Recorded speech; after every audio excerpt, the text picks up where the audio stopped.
तो फिल्म की शुरुआत होती है एक फैमिली से जिसमें नाज अपने बेटे और हस्बैंड रूड के साथ अपने डैड के घर जा रही थी। रूड उससे कहता है जाकर वहाँ अपने होश मत खो बैठना, अक्लमंदी से काम लेना। असल में नाज के डैड ने उसी की बेस्ट फ्रेंड से शादी कर ली थी और उसी की वजह से नाज इस टाइम शदीद गुस्से में नजर आ रही थी। रूड कहता है अगर तुमने ज्यादा लड़ाई की तो तुम्हारे हाथ कुछ नहीं आने वाला, सब वो लड़की ही ले जाएगी। नाज के डैड की एक फार्मास्यूटिकल कंपनी थी और सुनने में आया था कि उनके हाथ एक बड़ा इन्वेस्टर आ गया है जो अब उनकी कंपनी को खरीदना चाहता है और ऐसे वो लोग अमीर हो सकते हैं। पूरे रास्ते समझाने के बाद रूड नाज को उसके डैड के घर ले ही आता है। खैर दूसरी तरफ अब फाइनली हम नाज के डैड को देख लेते हैं।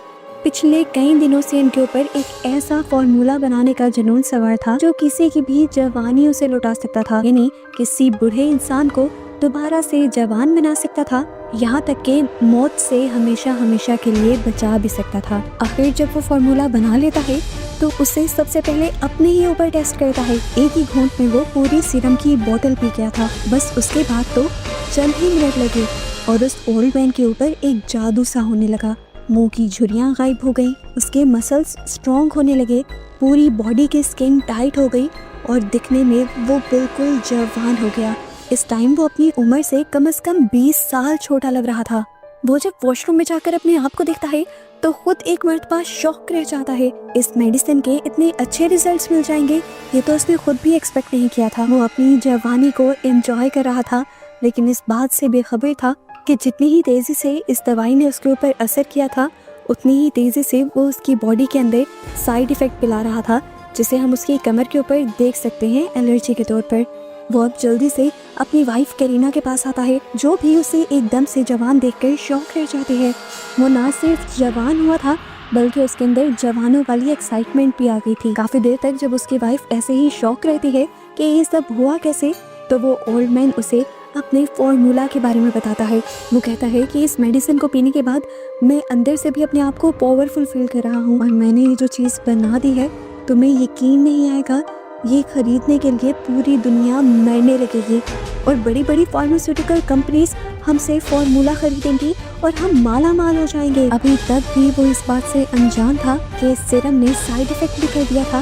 उसकी कमर पर जख्म बन गया था जो अब बढ़ता जा रहा था। खैर दूसरी तरफ रूड नाज को पूरे रास्ते समझाने के बाद आखिर उसे उसके डैड के घर ले आता है।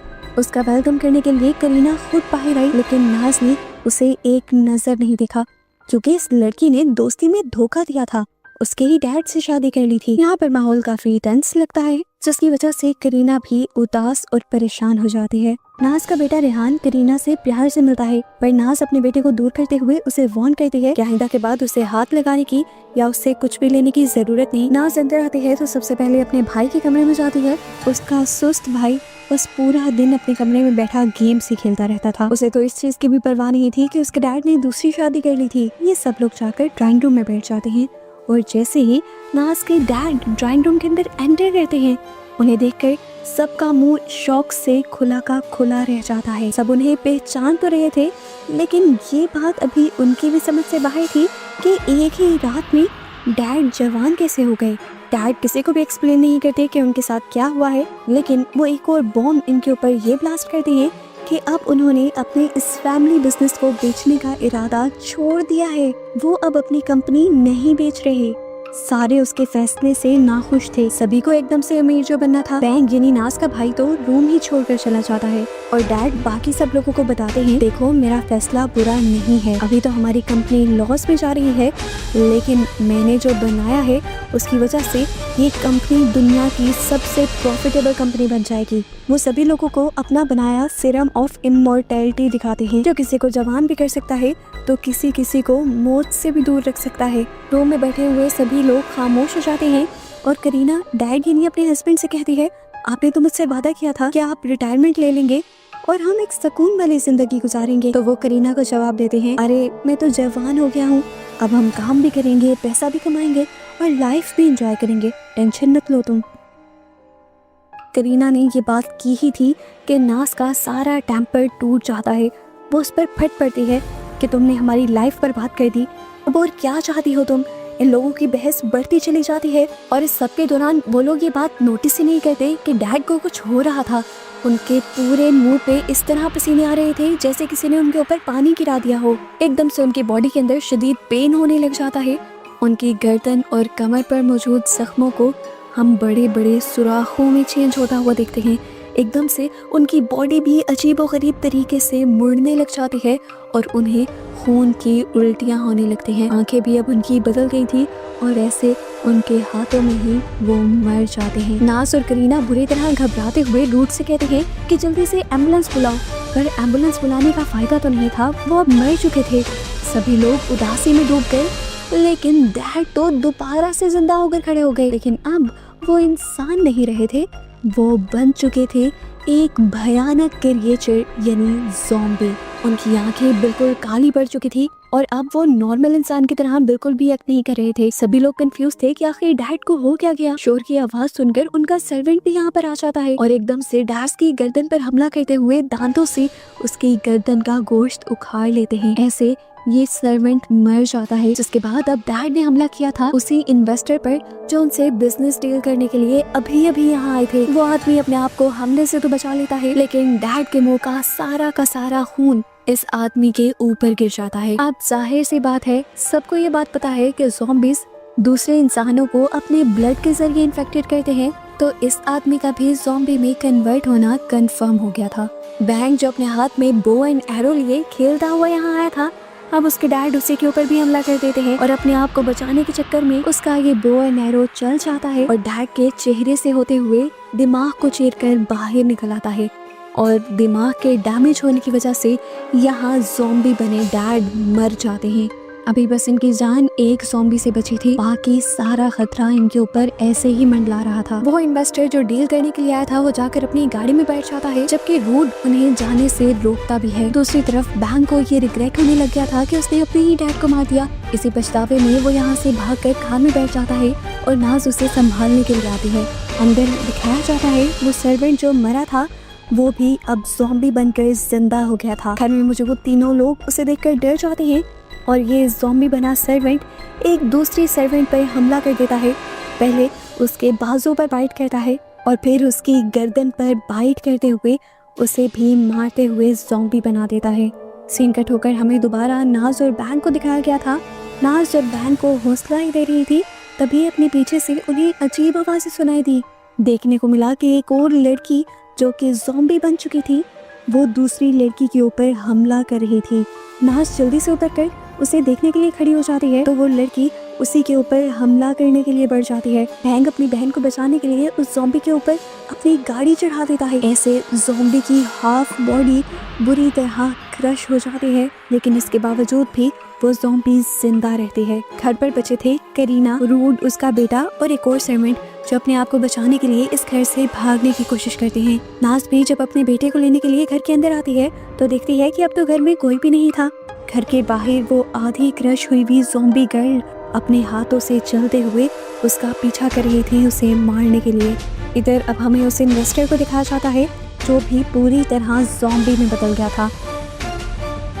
ज़ॉम्बी बने इस आदमी को गाड़ी भी चलानी नहीं आती और वो गाड़ी को एक शादी के इवेंट के अंदर क्रैश कर देता है और फिर गाड़ी से निकलकर यहाँ मौजूद लोगों पर हमला करके अपनी भूख मिटाने लगता है। उसके हमला करने की वजह से एक एक करके कई लोग यहाँ पर ज़ॉम्बी बन गए थे और क्योंकि इन ज़ॉम्बीज़ ने भी अपनी भूख मिटानी थी, तो समझ लो कि शादी में आए हुए सभी लोग जल्द ही ज़ॉम्बी बन जाते बाकी ज़ॉम्बीज़ के हमला करने पर।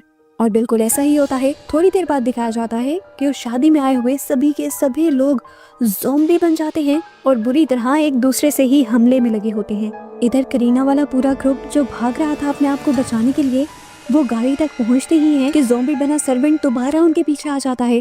करीना नाज के बेटे को बचाने के लिए उसे पीछे कर देती है और खुद आगे हो जाती है, पर अपने आप को भी तो वो ज़ॉम्बी के हवाले नहीं कर सकती थी। वो कार के ही अंदर पड़ा हुआ एक टूल उठाते हुए ज़ॉम्बी के सर में मारती है, पर इससे भी ज़ॉम्बी को कुछ नहीं होता और थोड़ी देर बाद इनकी किस्मत चल जाती है। यहाँ बारिश होने लगती है जिसकी वजह से ये ज़ॉम्बी कमज़ोर हो जाता है और मौका पाकर ये लोग यहाँ से भाग जाते हैं। इसी सब के दौरान नाज भी रूट से कांटेक्ट करने में कामयाब हो गई थी वो उनसे उनके बारे में पूछती है। वो सब कहते हैं कि हम ठीक हैं अभी। तो नाज उन सबसे कहती है कि वो करीबी किसी भी सेफ हाउस में चले जाएं ताकि कुछ देर बाद नाज और बैंग भी उनके पास आ सकें। नाज ने जो घर बताया था ये सब भागकर उस घर में तो पहुंच गए, पर देखने को मिला कि ये घर भी चारों तरफ से ज़ॉम्बीज़ से घिर चुका था। बड़ी मुश्किल से करीना, रूड और उसका बेटा तो घर के अंदर आ ही जाते हैं, पर सर्वेंट उनकी मारी जाती है ज़ॉम्बीज़ के हाथों। नाज और बैंग भी उस घर की तरफ ही बढ़ रहे थे। कार की स्पीड भी इन्होंने तेज़ रखी हुई थी और ये लोग पहुंच जाते हैं उसे ही बैंक्वेट के पास, जहां पर वो शादी हो रही थी और जहां के पहले ही लोग सारे ज़ॉम्बी बन गए थे। वो सारे ज़ॉम्बी इनकी गाड़ी की आवाज़ से अट्रैक्ट हो जाते हैं और इनके पास कोई दूसरा रास्ता नहीं रहता कि ये ज़ॉम्बीज़ को ही कुचल दें। दूसरी तरफ वो बच्चा नोटिस करता है कि बाकी ज़ॉम्बीज़ भी इनकी तरफ आ रहे थे। वो अपने डैड और करीना को भागने को कहता है और ये लोग एक रूम में आ जाते हैं। इस दौरान दोबारा उनके पीछे एक ज़ॉम्बी आया भी था, पर रूड ने उसे धकेलते हुए इस रूम का दरवाज़ा बंद कर दिया था और अब वो अपना जख्मी हाथ देख रहा था। जान गया था कि वो भी जल्द ही बाकी सब लोगों की तरह एक ज़ॉम्बी में बदल जाएगा। अपने ज़ॉम्बी बनने से पहले वो अपने बेटे को गले लगाता है और आखिरी मर्तबा कहकर जाता है कि तुम अपनी मॉम का ख्याल रखना। बस ये कहते ही उसकी बॉडी भी चेंज होने लगती है, आंखें भयानक हो जाती हैं, जिस्म पर सुराख बनाते हैं और बॉडी उसकी ज़ोर ज़ोर से हिलने लग जाती है और वो भी पूरा ज़ॉम्बी बनकर अपने ही बेटे के ऊपर हमला कर देता है। करीना उस बच्चे को बचाने के लिए रूड को उठाकर यहाँ से दूर फेंकती है तो उसकी बॉडी रूम में लगे हुए एक रॉड के अंदर स्टैब हो जाती है। वो यहीं पर फंस जाता है। करीना मौका पाती है और दरवाज़ा बंद करके यहाँ से भाग जाती है। दूसरी तरफ नाज और बैंग जिस गाड़ी से सारे ज़ॉम्बीज़ को मार कर आ रहे थे वो गाड़ी उनकी ख़राब हो चुकी थी, जिसकी वजह से इन्हें अब पैदल ही बाकी ज़ॉम्बीज़ से बचकर भागना पड़ता है और ये लोग डिसाइड करते हैं पुलिस स्टेशन जाने का। पुलिस स्टेशन के अंदर कोई भी नाज और बैंग की बात पर यकीन करने को तैयार नहीं था, पर फिर भी इंस्पेक्टर कुछ ऑफिसर्स को बाहर की सिचुएशन चेक करने के लिए भेजते हैं। बाहर तो उनकी सोच से भी ज़्यादा बुरी कंडीशन थी। अपने आप को बचाने के लिए ये ऑफिसर्स ज़ॉम्बीज़ के ऊपर शेलिंग भी करते हैं, पर ज़ॉम्बीज़ पर इनका कोई असर नहीं पड़ता और ज़ॉम्बीज़ इन ऑफिसर्स पर भी हमला कर देते हैं। बहुत मुश्किल से एक ऑफिसर बचते बचाते पुलिस स्टेशन तक पहुंचता है ये बात बताने के लिए कि नाज और बैंग की बताई रिपोर्ट सच है। वो ये भी बताता है कि बाकी सारे ज़ॉम्बीज़ उनके पुलिस स्टेशन की तरफ ही बढ़ रहे थे। ये देखते हुए ये लोग अपने सारे खिड़कियां दरवाजे बंद कर लेते हैं और उसके आगे फर्नीचर रखने लग जाते हैं ताकि कोई भी ज़ॉम्बी यहाँ तक ना पहुँच पाए। अब वो आदमी जो बाहर से आया था, क्योंकि उसके ऊपर ज़ॉम्बीज़ ने हमला किया हुआ था, कुछ ही देर में वो भी ज़ॉम्बी में बदल जाता है और यहाँ एक दूसरे ऑफिसर के ऊपर हमला कर देता है। ये लोग उससे बचने के लिए उसे ज़बरदस्ती लॉकर में कैद कर देते हैं। जो ऑफिसर्स यहाँ पर बचे थे वो बाकी पुलिस स्टेशन से कांटेक्ट करते हुए उनको सिचुएशन के बारे में बताने की कोशिश कर रहे थे, पर दूसरे स्टेशन से उनका कांटेक्ट नहीं हो पाता। जबकि नाज को यहाँ पर करीना कॉल करती है और बताती है कि उनके साथ के सभी लोग ज़ॉम्बी बन चुके हैं और बस वो और रेहान ही ठीक हैं। नाज उसे हौसला रखने को कहती है और साथ ही अपने बेटे का भी ख्याल रखने की जिम्मेदारी देती है। यहाँ पर पुलिस ऑफिसर पुलिस स्टेशन की छत पर आकर देखते हैं कि बाहर ज़ॉम्बीज़ ने बुरी तरह तबाही मचाई हुई थी। वो बैंक और नाज से कहते हैं कि आप लोगों को हमारा साथ देना होगा, हमें इन ज़ॉम्बीज़ से लड़ना होगा। ये लोग ज़ॉम्बीज़ से बचने के लिए पूरी तैयारी करते हैं, बुलेट प्रूफ जैकेट्स पहनते हैं, मास्क वगैरह लगाते हैं और उसके बाद शेलिंग गन्स लेकर बाहर निकल आते हैं। शेलिंग गन्स चलाकर वो शोर करके पहले सभी ज़ॉम्बीज़ को अट्रैक्ट करके एक जगह लेकर आते हैं और फिर उनके ऊपर गोलियां मारते हुए उन्हें ख़त्म कर ही रहे होते हैं कि सिचुएशन और ज़्यादा बिगड़ जाती है। इन गोलियों की आवाज़ से ज़ॉम्बीज़ का एक दूसरा ग्रुप यहाँ पर अट्रैक्ट हो जाता है। सिचुएशन इनके हाथ से निकल चुकी थी, किसी भी मिनट इनके ऊपर भी हमला हो सकता था, लेकिन किस्मत इनका साथ देती है और यहाँ पर बुरा तूफान आ जाता है। तूफानी बारिश की वजह से सभी ज़ॉम्बीज़ चलना फिरना और बोलना बंद कर देते हैं और इन लोगों को मौका मिल जाता है यहाँ से भागने का। दूसरी तरफ नाज का हस्बैंड, जिसे करीना ने उस स्टिक के अंदर स्टैब कर दिया था, वो भी अपने आप को निकालने में कामयाब हो जाता है और ज़ॉम्बीज़ की तरह गुर्राते हुए इस घर के पास बहुत सारे ज़ॉम्बीज़ को इकट्ठा कर लेता है। इस घर के अंदर करीना, नाज का बेटा और इन्हें एक और लड़की भी मिली थी। तीनों की जान खतरे में पड़ जाती है। वो इस घर से निकलती हैं ये सोचते हुए कि ये लोग बच जाएंगी, पर बाहर तो और भी बहुत सारे ज़ॉम्बीज़ थे। पर किस्मत इनकी अच्छी थी कि इन्हें यहाँ पर एक बाइक मिल गया और ये तीनों बैठकर उस बाइक को चलाते हुए यहाँ से भाग गई। दूसरी तरफ करीना और बैंग भी अपने आप को बचाने के लिए एक ट्रक के अंदर बैठ गए थे। नाज रोने लगी थी क्योंकि उसे पता था कि अब उसके पास कुछ भी नहीं बचा। लेकिन तभी वो देखती है कि करीना और उसका बेटा बाइक पर बैठे उन्हीं की तरफ आ रहे थे। उन्हें देखकर नैस बहुत ज़्यादा खुश हो जाती है, लेकिन तभी नोटिस करती है कि बहुत सारे ज़ॉम्बीज़ उसके पीछे आ रहे थे। सभी ज़ॉम्बीज़ को मारने के लिए वो अपना ट्रक उनके ऊपर चढ़ा देती है, जिससे काफ़ी सारे ज़ॉम्बीज़ तो मर जाते हैं, लेकिन काफ़ी सारे ज़ॉम्बीज़ इसी ट्रक के आसपास ही जुड़ जाते हैं। कुछ ही देर में ट्रक की ब्रेक्स भी फेल हो जाती हैं और बैंक पुलिस स्टेशन में ऑफिसर को कॉल करके बताता है कि बाहर ज़ॉम्बीज़ की सिचुएशन और भी ज़्यादा ख़राब हो गई है और हम अपने आप को बचाने के लिए पुलिस स्टेशन की तरफ ही बढ़ रहे हैं। अभी वो बात कर ही रहे थे कि उनसे ये ट्रक कंट्रोल नहीं होता और जाकर इसी बिल्डिंग के अंदर क्रैश हो जाता है। सभी लोग इस ट्रक से निकल जाते हैं, पर बैंक की टांग इसी ट्रक के अंदर फंस जाती है।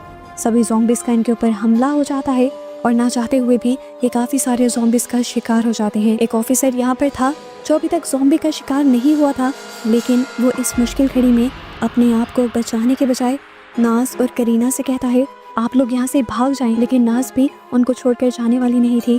वो यहाँ ज़ॉम्बी से लड़ती है और इस सारी लड़ाई के अंदर उसका भी बाजू जख्मी हो जाता है, जिसका मतलब था कि वो भी जल्दी ज़ॉम्बी में बदल जाएगी। लेकिन अभी तक वो इस बात से अनजान थी। ऑफिसर इन सब को यहाँ से चले जाने को कहता है।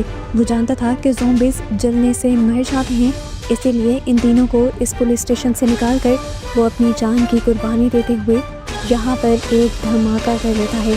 सभी ज़ॉम्बीज़ जो इसी पुलिस स्टेशन के आसपास थे वो सब के सब उस धमाके में मारे जाते हैं और बच जाते हैं सिर्फ नाज, करीना और नाज का बेटा। यहाँ आकर नाज नोटिस करती है कि उसका बाजू जख्मी था और वो भी जल्दी इन्फेक्टेड हो जाएगी। वो अपने बेटे को गले लगाती है और करीना से अपनी सारी नाराज़गी दूर करते हुए उसे कहती है तुमने जो किया मैंने तुम्हें उसके लिए माफ़ किया, अब तुम मेरे बेटे का अच्छे से ख्याल रखना। जिसके बाद वो अपने आप को भी गोली मार देती है और यहाँ इसी सीन के एंड पर हमें बहुत सारे जले हुए ज़ॉम्बीज़ को आसपास भटकते हुए दिखाया जाता है। खैर इस सब को काफ़ी वक्त गुजर जाता है। देखने को मिला कि करीना उस बच्चे का काफ़ी अच्छे से ध्यान रख रही थी। फिलहाल के लिए इस ज़ॉम्बी वायरस ने इंसानों की जान छोड़ दी थी, लेकिन हमेशा के लिए नहीं, क्योंकि एक दूसरे मुल्क के अंदर हम नाज के डैड के एक पुराने बिजनेसमैन को देखते हैं जिसके पास भी आज वही मेडिसिन थी जिससे वो ज़ॉम्बी इन्फेक्शन फैलना शुरू हुआ था। वो भी इसी मेडिसिन को खोलकर पी जाते हैं और इससे ये अंदाज़ा होता है कि वहाँ पर भी अब ज़ॉम्बी वायरस फैलने वाला है और किस हद तक फैलेगा, इसी मिस्ट्री के साथ ये मूवी यहाँ पर ख़त्म हो जाती है।